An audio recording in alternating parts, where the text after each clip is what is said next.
You found it. Your home for the best content on your favorite team, the Fighting Tigers of LSU. Do us a favor. Subscribe to the channel. Leave your comments below. Be sure to smash that like button.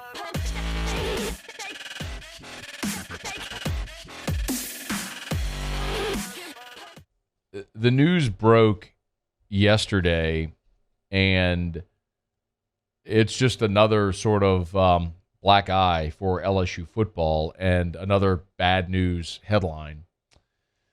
There was it's not a report anymore. It's happened. Sharon Lewis, who has already last April filed a $50 million lawsuit against LSU, the Board of Supervisors, the Athletics Committee, several administrators, including former coach Les Miles. Sharon Lewis has amended her lawsuit to now include newly rehired offensive coach Frank Wilson. Lewis is accusing Frank Wilson of exposing himself to her, and also accuses Wilson of kissing a female employee without her permission and sexually harassing female student workers from 2012 to 2015.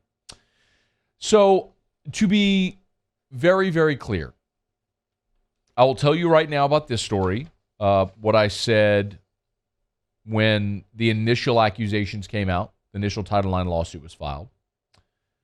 The same as essentially every legal situation that we face in this realm.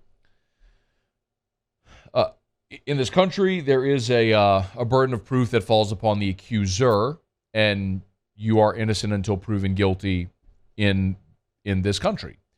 And it would be wholly irresponsible of me to speculate on something that is so sincere in nature. I also never want to be the guy that is just blanketly dismissing an accuser, because I think it's proven in this country or in many societies that is in many reasons why accusers don't come forward. Victims do not come forward because they're immediately dismissed and criticized. I don't know if what Sharon Lewis is alleging is valid. I don't know, frankly. And similarly with the Hush-Blackwell report, I was willing to wait for the Hush-Blackwell report to make a determination on the accusations against LSU, and I'll do the same here. I think there are just too many examples throughout history of persons or groups wrongfully accused that there was immense damage done because of false accusations. Chief among them that comes to mind, of course, is Duke Lacrosse. That is going to be the poster child for the wrongly accused. There are sincere. Look at, Reuben Carter, the former boxer. There was a movie made about him called The Hurricane. About a guy who spent years in prison after being falsely accused. So I don't know. I don't know anything about Sharon Lewis and Frank Wilson and what is alleged. What I will say is this. It is curious that in her initial lawsuit, Sharon Lewis did not include Frank Wilson, when she included basically everybody else in great detail. If there were a member of the football staff exposing himself to her, that seems like that is something that would make it in. Now, I don't know why, again, but that is something she'll have to answer. And in the little bit that I do know Frank Wilson, and I know him professionally, obviously, from his previous time here, this seems out of character. There are certainly examples in history of people who had pulled the wool over the eyes of the masses. Perhaps this is an example of that. But it's going to take an awful lot of more than just hearsay to prove that. So the other thing I'll mention, it is very clear that LSU is going to fight this. LSU is denying any knowledge of the accusation at the time that Frank Wilson was rehired. And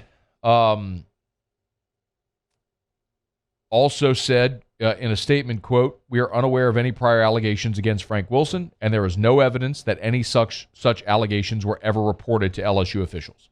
You had a a hundreds of pages long Hush Blackwell report in which this was never mentioned as well. So it is a bit odd that with such a deep and expansive report and multiple lawsuits already filed, that there was no mention of this when there was so many other accusations. So why now is a very valid question. Something that Sharon Lewis and her legal team are going to have to answer and find a way to prove. But as of now, LSU is standing behind Frank Wilson. They are denying any knowledge of these allegations or accusations at the time of rehiring Frank Wilson. And it is also worth noting that this was largely a Scott Woodward push to bring Frank Wilson back. I mean, Frank Wilson had no previous relationship with Brian Kelly. And even when Brian Kelly introduced his staff, he made it pretty well known that, he leaned on a lot of people here for some of the hires to get the inroads into Louisiana, and this is one of them with Frank. So I think, look, the burden of proof obviously falls on Sharon Lewis, and boy, that's going to be a tough one to prove. But we will step back and see how all of this might transpire. But that's the latest. Hey, thanks so much for watching. Please leave your comments. I love to interact, and be sure to hit the red subscribe button below.